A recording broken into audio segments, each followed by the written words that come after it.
Hi and welcome or welcome back to The Books Are Everywhere.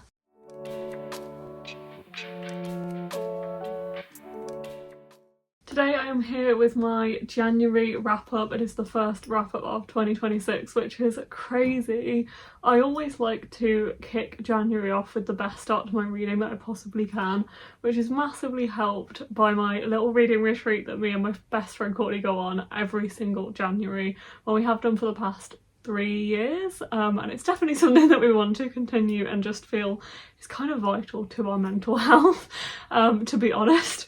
And we had a lovely time. I read 4 books while we were away and started a 5th, which is less than we have in previous years, but we've also done shorter, more graphic novels in previous years. And the more trips we go on, the more we just think it is more valuable to rest. We feel like we are recuperated from work and life. So we also did some other things like play some board games, and we just generally had a lovely relaxing time. And we actually buddy read everything on this trip pretty much, which is not what we expected, I think, but it really worked. So I have 15 books, I think, to tell you about today. Including the 4 that we read while we were away. There is also a vlog from that trip if you do want to check it out. It's the last video I posted. But yeah, this is all of the books I read in January, so let's get started. The first book I think is the only one I don't physically own still, because I actually gave it to Courtney, and that is Seasons of Glass and Iron by Amal El-Mohtar. I received a proof copy of this one from the publisher, which is Tor, so thank you very much for my copy, which has now been passed on to Courtney. We both read and really enjoyed This Is How You Lose the Time War, and I wanted to obviously check out some of Amal's other work. I found this one interesting because it's a short story collection. I feel like I'm a stuck record every time I read a short story collection. I always say it is difficult with short story collections and anthologies because you're always going to like more stories, some stories more than others. One of my favourite sci-fi short story collections is How High We Go in the Dark. I think that's by, I can't remember the author right now, but I really love that collection and I think it's really unique. And I just have a really vivid memory of reading it, and I think I wanted something kind of similar to that, or I always am looking for something similar to that when I read a sci-fi short story collection. Unfortunately for this one, I did enjoy it, and obviously yeah, I liked some more than others, but a lot of them didn't really stick with me, and I felt that the writing was very, I don't know what I expected, because I think This Is How You Lose the Time War is the same. It's just not very grounded, and you feel almost as if you're high up looking down on these stories, and sometimes I just didn't really feel that invested or feel that involved in the story at all.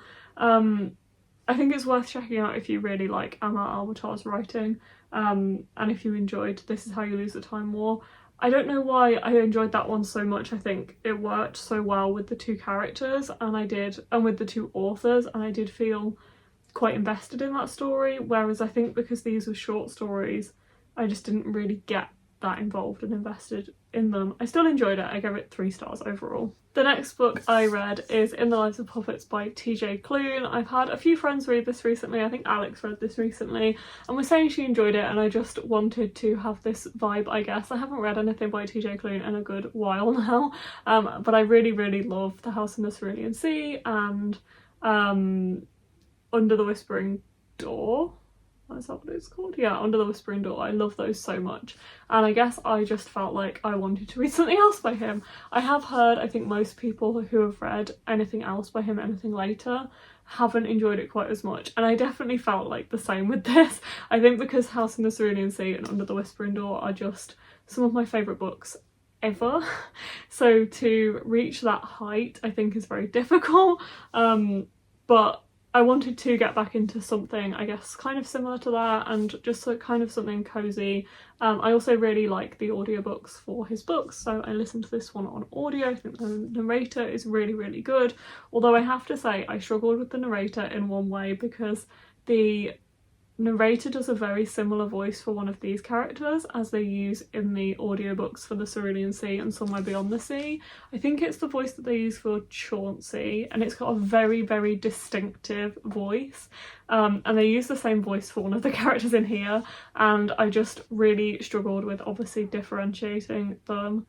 I just felt like I was kind of, that character was in this book because of that voice.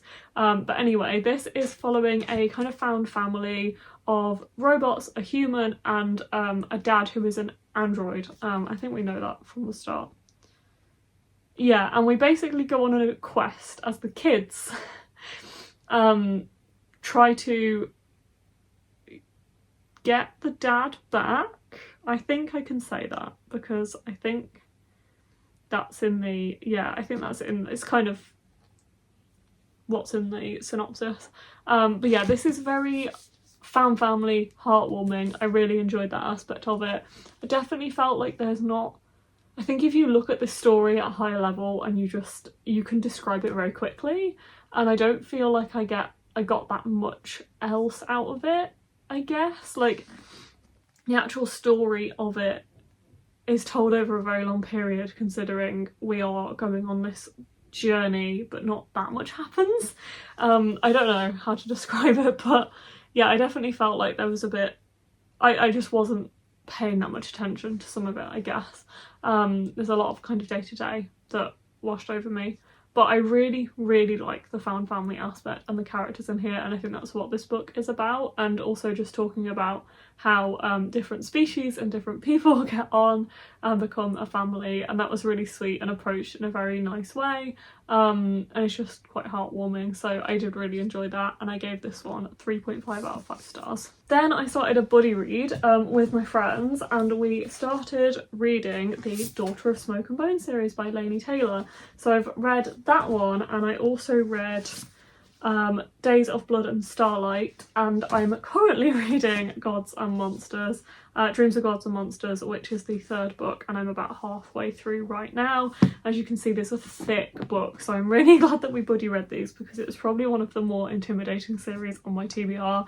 I've had it on my TBR for a very long time, but it is my friend B's like one of their favourite series, so we buddy read it together. Well, we buddy read the first 2 together, and we're kind of doing our own thing for the 3rd book because we ended up kind of out of sync on the 2nd one.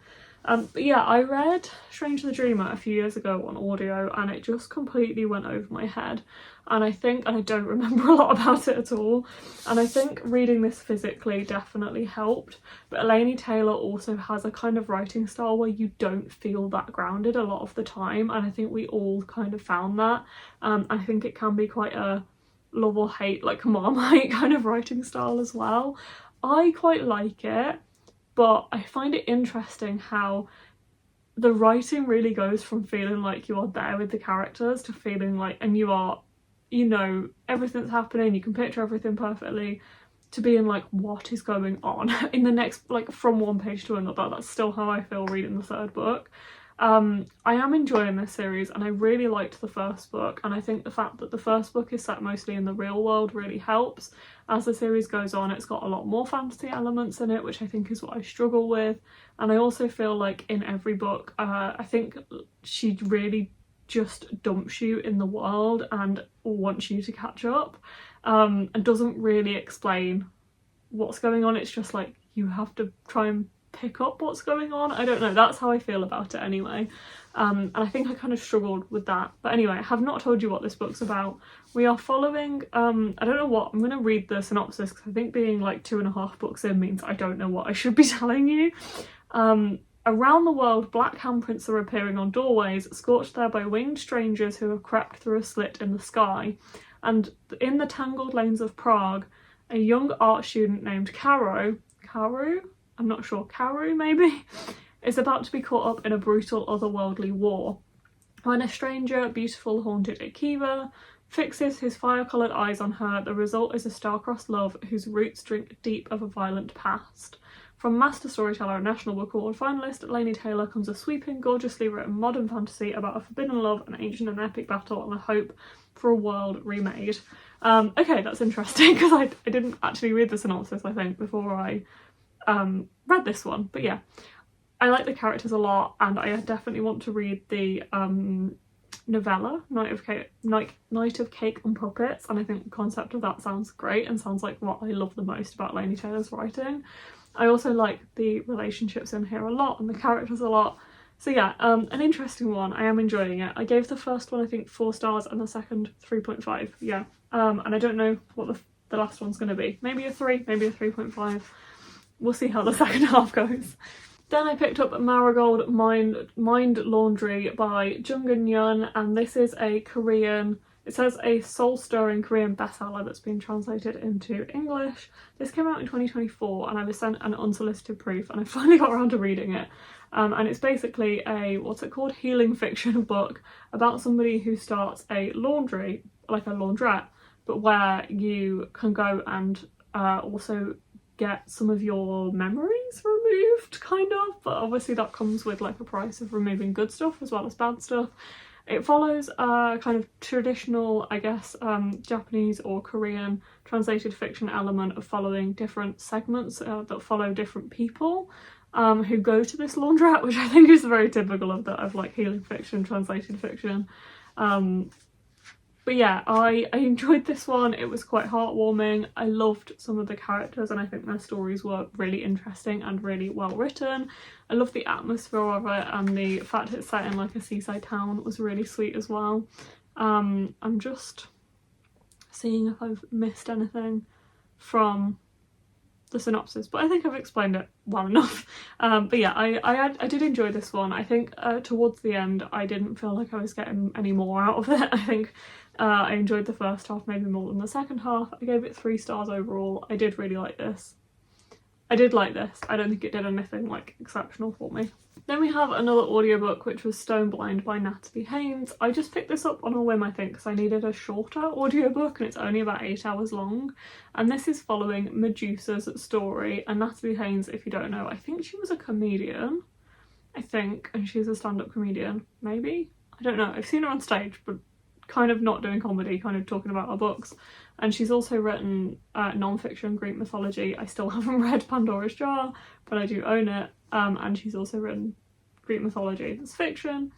And this is following, as you're probably not surprised to hear, Medusa, who is the sole mortal in a family of gods, and she's grown up with her Gorgon sisters, begins to realise that she is the only one who experiences change and the only one who can hurt. So she commits an unforgivable act against, Poseidon commits an unforgivable act against Medusa in the Temple of Athene. The goddess takes her revenge where she can on his victim. Medusa is changed forever, writhing snakes for hair, and her gaze now turns any living creature to stone. She can look at nothing without destroying it. Desperate to protect her beloved sisters, Medusa condemns herself to a life of shadows until Perseus embarks upon a quest to find the head of a Gorgon. To fetch the head of a Gorgon.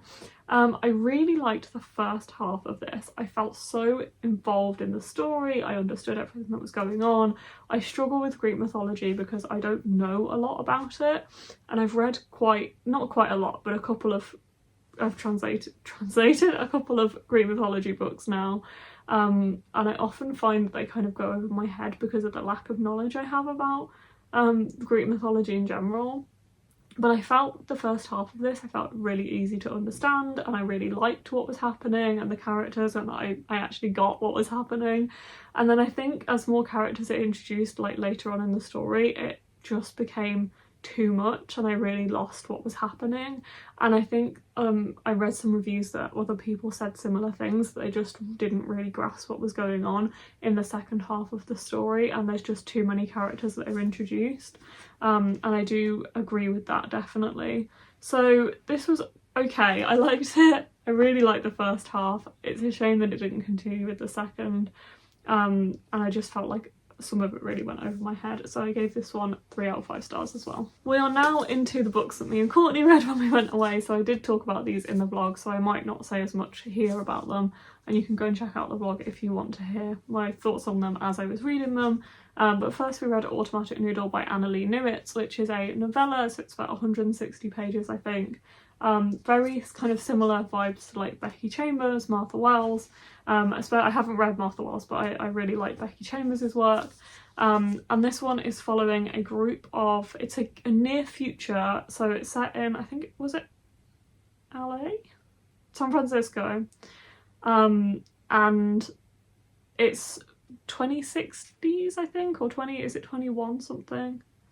But anyway, like near future, and it's set after a war in a world where we have robots, and these robots kind of pull together in this, it's like post-apocalyptic kind of world, but also we're kind of still coming out of that, so some of the political discussions in here are still quite heavy, where there's this world where there's really a divide between robots and humans, and these are the robots coming together with one human to create a noodle shop.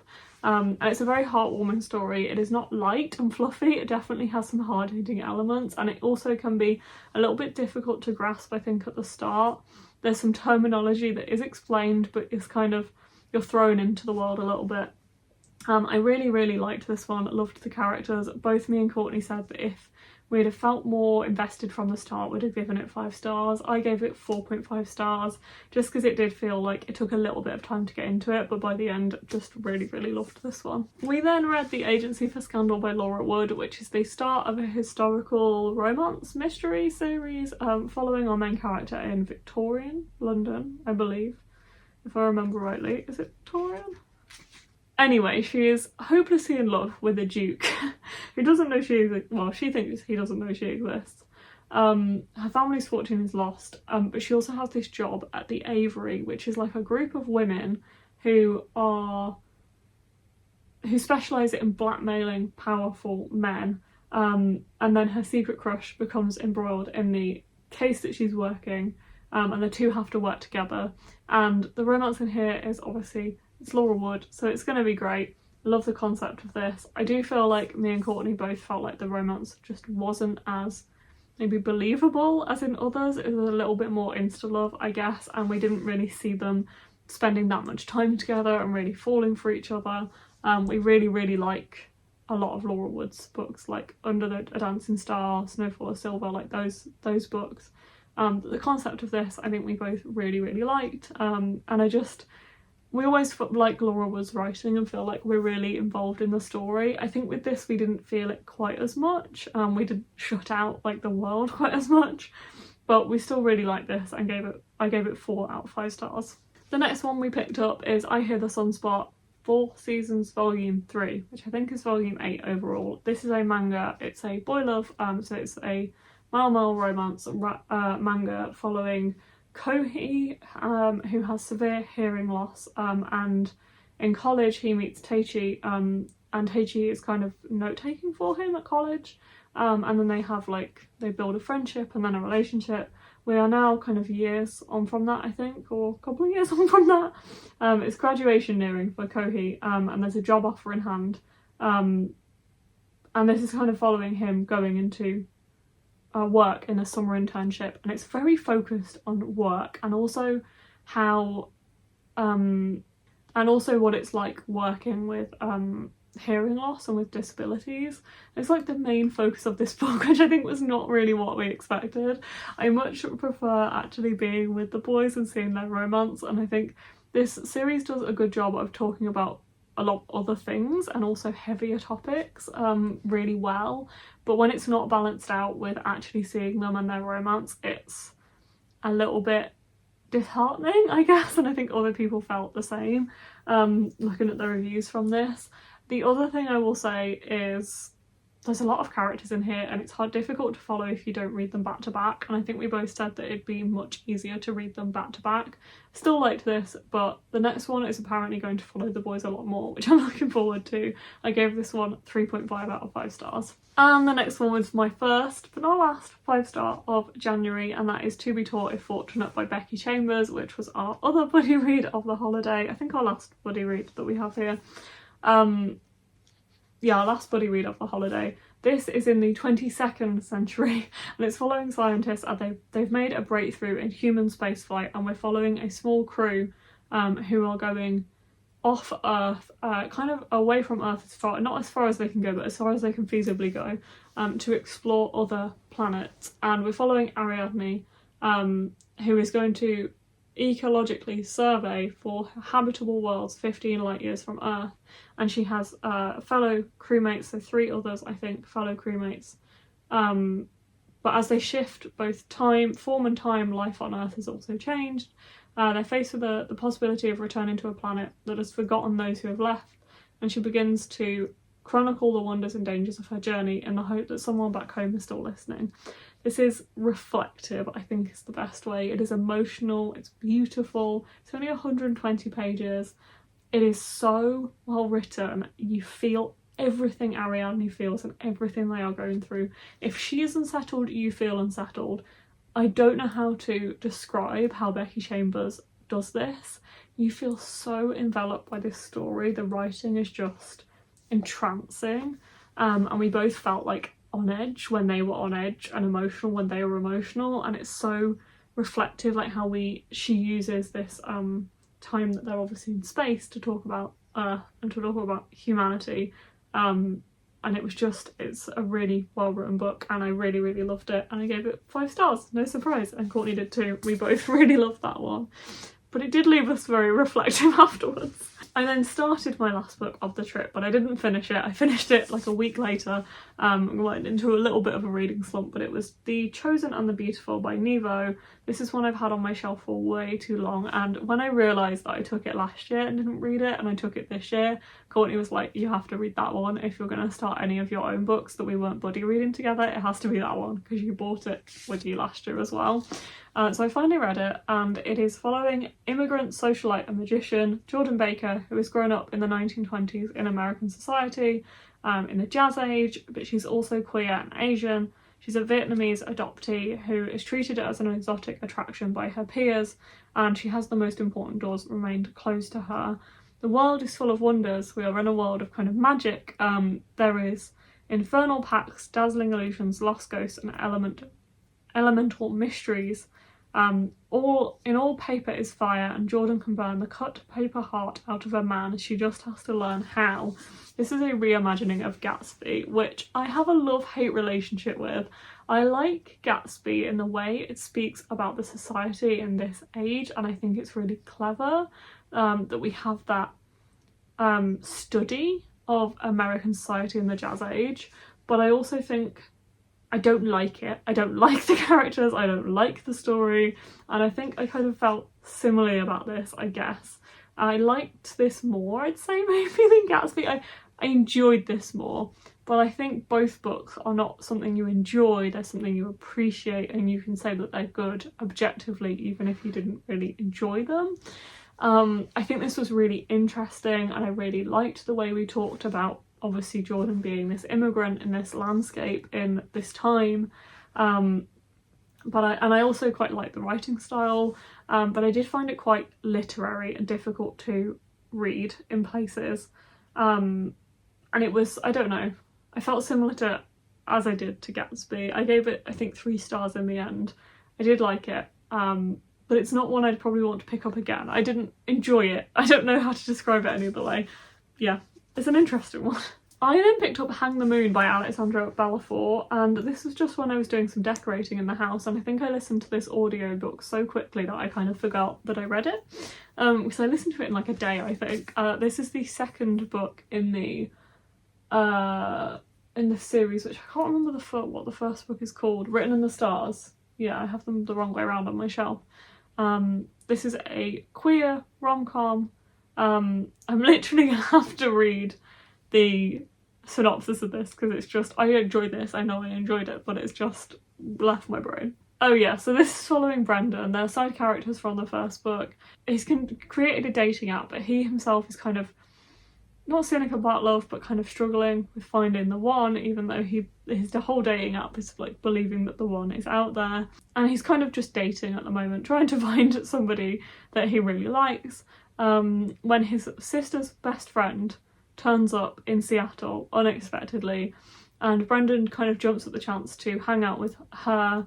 Annie is really cynical about love right now, but obviously Brendan kind of turns up at her doorway and they end up, so Brendan is kind of trying to convince Annie that rom-coms like can be real life, so he's trying to convince Annie, like, if I do all these things from like Nora Ephron movies, then you'll fall in love with me, and takes her around Seattle, which I really enjoyed, and they just have a great rom-com time, and I really loved it. I think it does what it says on the tin, and I liked the characters, and I liked the romance and the concept, and it made me laugh as well. I like the writing, so yeah, this one got 4 stars overall. The next one I picked up is another I've had on my TBR for a long time, and that's Catfish Rolling by Clara Kumagai, I think. This is an absolutely stunning hardback. It is beautiful. This is a kind of dystopian, a kind of post-apocalyptic book set in Japan, and there is a catfish underneath the island of Japan, and Sora hates it. It's a YA book. It's following Sora, who is a young adult, a teenager. She lives in Japan, and she's in this area of Japan where there was an earthquake that was so powerful it cracked time, destroyed Sora's home, and took her mother. Now she and her scientist father live close to the zones where time kind of changes.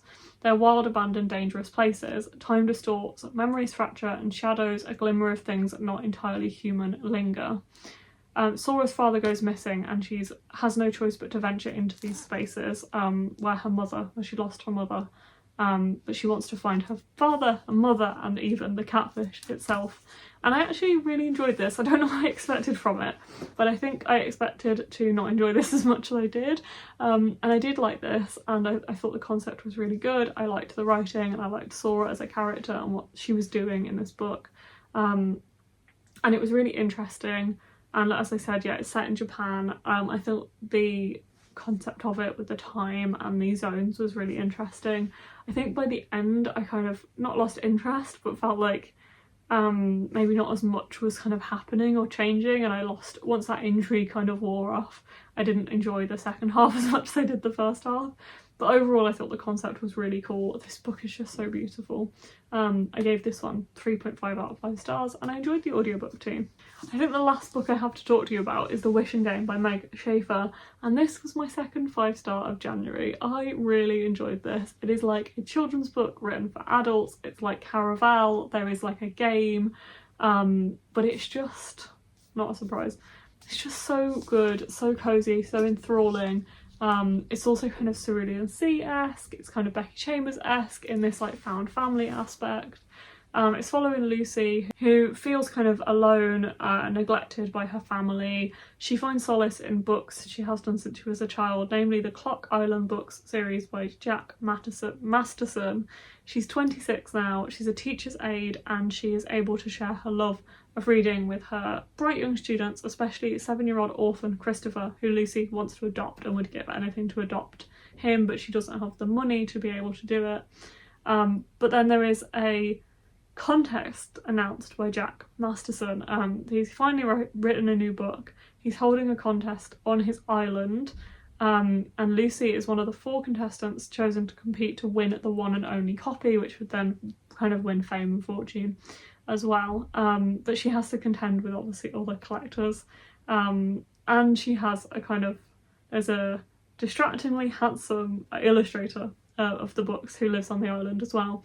This was just very clever, really clever in the way that it was written. It has kind of riddles in it and stuff, which were just very, very well done, very well written. I loved the characters of this. I thought it was really well done, and yeah, it was just great. It was just a really good time. It's only 270 odd pages, and it's really, really quick to read as well.